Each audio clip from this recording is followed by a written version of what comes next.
आपण पाहत आहात नाशिक खबर न्यूज, जनतेचे हक्काचे व्यासपीठ। वटपौर्णिमेनिमित्त स्वामी विवेकानंद विद्यालयातर्फे वृक्ष वाटप व पर्यावरण जनजागृती। नाशिक वटपौर्णिमेच्या निमित्ताने स्वामी विवेकानंद विद्यालय पंचवटी इंग्रजी व मराठी माध्यम यांच्या वतीने सीता गुफा परिसरात वृक्ष वाटप व पर्यावरण जनजागृतीचा उपक्रम उत्साहात राबवण्यात आला।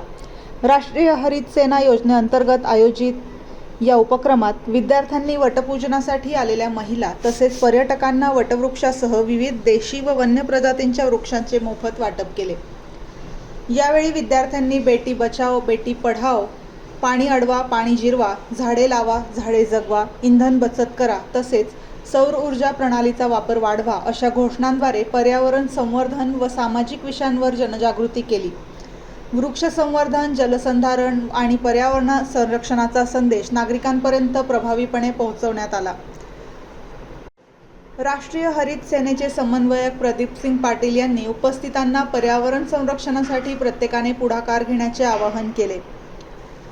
हरित नाशिक, सुंदर नाशिक घडवण्यासाठी प्रत्येकाने वृक्ष लागवड करून त्यांचे संवर्धन करण्याची जबाबदारी स्वीकारावी असे त्यांनी सांगितले।